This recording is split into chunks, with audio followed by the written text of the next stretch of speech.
हर हर महादेव दोस्तों, आप सभी को श्रावण मास की हरियाली तीज की बहुत सारी शुभकामनाएं। जैसा आप सबको पता है कि हर साल सावन के महीने में हरियाली तीज का पर्व आता है, जो कि सुहागन महिलाओं के लिए बहुत ही महत्वपूर्ण होता है। इस बार हरियाली तीज बुधवार के दिन 7 अगस्त को मनाया जाएगा।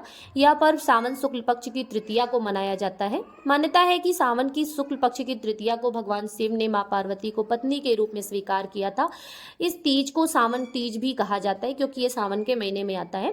पति की लंबी उम्र और उनकी लंबी आयु के लिए यह व्रत हरियाली तीज अर्थात रखा जाता है। महिलाएं बहुत ही धर्म पूर्वक इस व्रत को रखती हैं। तो चलिए जानते हैं किस प्रकार से हमें करनी है पूजा।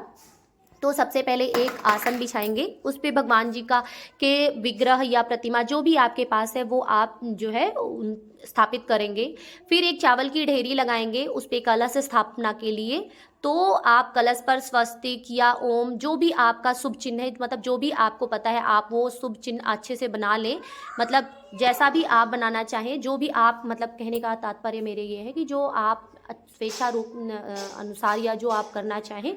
तो मैंने यहाँ पर स्वस्तिक बना लिया है, लेकिन बस इस बात का ध्यान रखें कि स्वस्तिक पूर्णतः बनाना चाहिए, अर्थात जो उसके बगल 2 डंडियाँ होती हैं रिद्धि सिद्धि की, वो भी जरूर बनाना चाहिए, आधा अधूरा नहीं बनाना चाहिए, वरना फल जो है ना वो आधा अधूरा ही हो जाता है। फिर कंठ पर, मतलब जो कलश के कंठ पर एक मौली बांध दें, खाली कलश ऐसे सिंपल सा ना रखें। फिर उसमें हम जल भर देंगे। इस जल में गंगा जल युक्त, मतलब गंगा जल आप मिक्स कर ले, उसके बाद सारी चीज़ों को प्रयोग करें। फिर उसमें हल्दी, लौंग, इलायची, खड़ी सुपारी और एक कमलगट्टा डालेंगे। फिर अशोक के पत्ते या आम के पत्ते लगाकर, पूर्ण पात्र लगाकर उसके ऊपर नारियल रखेंगे। आप चाहें तो दीपक भी रख सकते हैं, जैसी आपकी इच्छा। मैंने नारियल रखा है। फिर उसके बाद दीपक के लिए एक आसन लगाएंगे, मतलब चावल की ढेरी लगाएंगे, उस पर दीपक जो है स्थापित करेंगे। और फिर भगवान जी का एक शिवलिंग स्थापित करेंगे।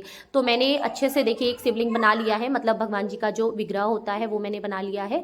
फिर कलश की पूजा कर लेंगे सबसे पहले। तो मतलब शुद्धिकरण से स्टार्ट करेंगे, शुरुआत करेंगे। तो सबसे पहले मैंने जल से आचमन कराया है, और उसके बाद फिर जो है टीका वगैरह कर लेंगे कलश पर। वस्त्र रूपी कलावा अर्पित कर देंगे। आप स्वेच्छा से अपने अनुसार कर सकते हैं, और उसके पत्तों पर भी आप हल्दी, कुमकुम, चंदन आदि लगा दें।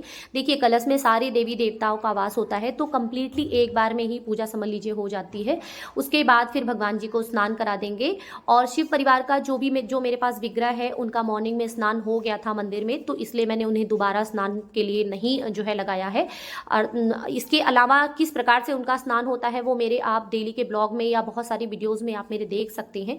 मैंने बहुत बार जो है भगवान जी का स्नान आदि कराया है। तो सबसे पहले शुद्ध जल से स्नान, फिर उसके बाद दूध से स्नान, आप चाहे तो पंचामृत से स्नान करा सकते हैं या सिर्फ दही से स्नान करा सकते हैं, जो भी आपकी इच्छा हो या जो आपके पास अवेलेबल हो। कहने का तात्पर्य मेरे ये है कि जो आपको सुविधा अनुसार मिल जाए। सबसे पहले शुद्ध जल से स्नान होता है, फिर उसके बाद पंचामृत या दूध या दही, जिससे भी आपको स्नान कराना है वो होता है।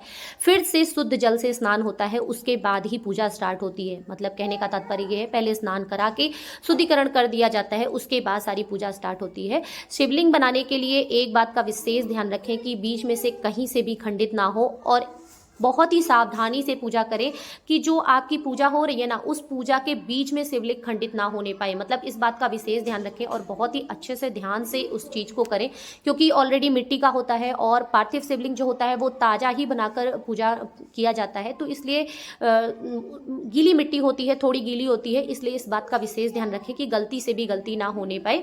फिर दीपक प्रज्वलित कर लेंगे और आचमन कर लेंगे। दीपक जलाने के बाद आचमन जरूर करें, बिल्कुल भी ना भूलें। कहते हैं दीपक जलाने के बाद आचमन जरूर करना चाहिए, मतलब दीपक को ठंडा जरूर करना चाहिए। फिर भगवान जी को जनेऊ अर्पित किया, वस्त्र रूपी कलावा अर्पित किया, और जो विग्रह मैंने रखा है उस पर भी वस्त्र रूपी कलावा अर्पित किया। बेलपत्र वत्र, जो भी आपके पास बेलपत्र, शमी पत्र, आक के पत्ते, धतूरे के पत्ते, जो भी आपके पास अवेलेबल है, सारी चीज़ें बहुत ही अच्छे से अर्पित करें।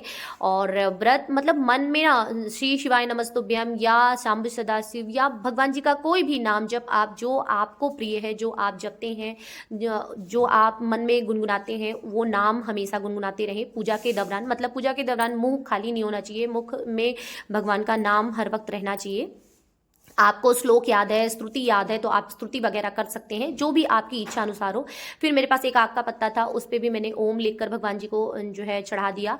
और खूब सारा जो भी मेरे पास बेलपत्र, फूल, जो भी सारी चीज़ें थी वो मैंने खूब अच्छे से अर्पित किया। बहुत ही प्यारा लगता है पूजा करने में, मतलब आनंद आता है जब आप पूजा अर्चना मन से करें, और ख़ास तौर पे तब जब आप मन में जो है भगवान जी का नाम जो है खूब सारा नाम लेते रहें, हर वक्त उनका नाम लेते रहें या स्तुति करते रहें, जो भी आपको आती है। देखिए पूजा मन से होती है मेरे हिसाब से, ठीक है पूजा करनी भी चाहिए लेकिन मन से भी होती है पूजा। अगर आप मानसिक रूप से ही प्रिपेयर नहीं है, मानसिक रूप से ही तैयार नहीं है, तो पूजा का कोई मतलब नहीं होता है। तो इसलिए पहले तो आप मानसिक रूप से तैयार रहिए। तो खूब अच्छे से मैंने सारी चीज़ें मतलब विग्रह पे और शिवलिंग पे, मतलब पार्थिव शिवलिंग पे सारी चीज़ें अच्छे से अर्पित की। फिर थोड़े से चावल टूटे नहीं होने चाहिए, इस बात का विशेष ध्यान रखिए। चावल अर्पित किया, भस्म अर्पित किया भगवान जी को। भस्म भगवान जी को अति प्रिय है, भगवान जी को भस्म अति मतलब कंपलसरी है चढ़ाना, भस्म जरूर चढ़ाना चाहिए। फिर इत्र अर्पित किया। कहते हैं इत्र अर्पित करने से जीवन में महकता बनी रहती है, मतलब हमेशा सुगंधित जो सुगंध होती है हमारे जीवन की वो बनी रहती है। फिर भगवान जी पर समीपत्र अर्पित किया। समीपत्र सबसे लास्ट में अर्पित किया जाता है श्रृंगार के बाद। चंदन लगाया भगवान जी को, आप अष्टगंध लगाएं, चंदन लगाएं, रोली नहीं लगाया जाता है, चंदन, लाल चंदन, पीले चंदन, अष्टगंध जो भी आपके पास है, सफ़ेद चंदन, सारी चीज़ें अर्पित करें। फिर विग्रह पे भी बहुत सारा अच्छे से लगाया। मतलब पूजा करने के बाद जो मानसिक संतुष्टि मिलती है ना, वो आप अपने मन में देख सकते हैं। जब आप पूजा करेंगे ना तो सच में बहुत ही मानसिक संतुष्टि मिलती है। फिर माता को सिंदूर अर्पित किया। अपने शादी वाले सिंघोरे को भी जरूर रखें वहाँ पर, जिससे मतलब जो आपकी शादी का, जो आपकी मैरिड का सिंघोरा होता है, एक सिंघोरा मतलब दो सिंघोरे होते हैं, एक से तो आप लगाते हैं और एक जो पूजा के लिए होता है वो जरूर वहाँ पर रखें शादी का। इसके अलावा शादी के जो भी आपके जोड़े होते हैं, जो मतलब गठबंधन का कपड़ा होता है, वो भी आप यहाँ पर रखें। मैंने किनारे रखा है, इसमें शायद मैंने इंक्लूड नहीं किया है, बट आप ध्यान से उस चीज को भी रखें। कहते हैं माता रानी, जैसे पूजा में यदि आप पतिदेव साथ बैठे हैं तब तो बहुत अच्छी बात है, यदि नहीं बैठे हैं तो कोई बात नहीं, आप उस जगह पे उस गठबंधन के कपड़े को अपने रख सकते हैं। वो उसी का प्रतीक माना जाता है कहीं ना कहीं कि आपके पति आपके साथ अवेलेबल है। तो इस बात का विशेष ध्यान रखें कि कुछ ना कुछ जरूर रखें। तो सबसे शुभ मेरे ख्याल से वही होता है जो गठबंधन का कपड़ा होता है, तो वो उस चीज़ को ध्यान से आप वहाँ पर रख लें। फिर भगवान जी का धूप से आरती की, और आप स्वयं देख सकते हैं कितना प्यारा लग रहा है, मतलब ये दृश्य ही कितना अच्छा लग रहा है।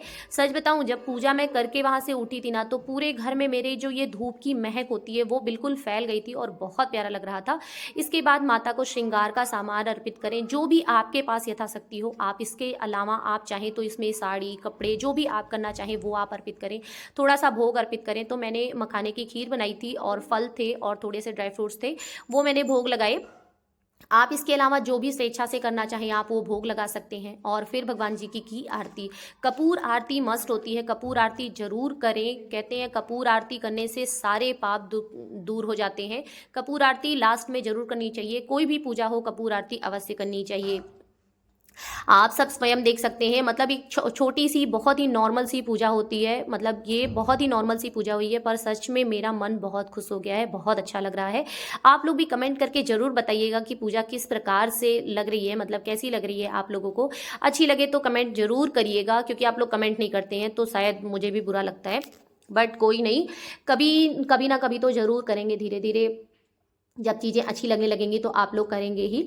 और ये व्रत ना, मतलब कहते हैं इसी दिन माता पार्वती को शिव जी ने उनकी तपस्या का फल दिया था, अर्थात उन्हें अपनी पत्नी के रूप में स्वीकार किया था। और ये उन्हें वचन दिया था कि इसके बाद आप मतलब मेरे जीवन में, कहने का तात्पर्य मेरे ये है कि उन्हें एक्सेप्ट करने की जो है उनको प्रॉमिस किया था कि मैं आपको एक्सेप्ट करूंगा या मैं आपको अपनी पत्नी के रूप में स्वीकार कर रहा हूँ। नए ज़माने के हिसाब से मैं इस लैंग्वेज में मैं बता रही हूँ कि आज ही के दिन भगवान जी ने उन्हें एक्सेप्ट किया था। कहने का तात्पर्य है कि उसी दिन से उनकी शादी तय हो गई थी, कहने का मतलब आप समझ सकते हैं। भगवान जी की आरती वगैरह करने के बाद सारी चीज़ें कितनी प्यारी लग रही हैं, मतलब पूछिए ही मत, मेरे पास शब्द ही नहीं है, इतना सुंदर लग रहा है। आप इसमें और भी चीज़ें इंक्लूड कर सकते हैं, जैसे कि बहुत सारी जगहों पे घेवर चढ़ते हैं, घेवर मस्ट होता है कहते हैं लोग। इसके अलावा फल में आप फल, मौसमी जो फल होते हैं उसमें और भी फल इंक्लूड कर सकते हैं, और भी ड्राई फ्रूट्स, मतलब कहने का तात्पर्य मेरे ये है कि आप भोग में बहुत सारी चीज़ें और इंक्लूड कर सकते हैं, ऐड कर सकते हैं, या पूजा में आपको धतूरे वगैरह ये सारी चीज़ें एक्स्ट्रा मिल जाए तो ये सारी चीज़ें आप उसमें ऐड कर सकते हैं।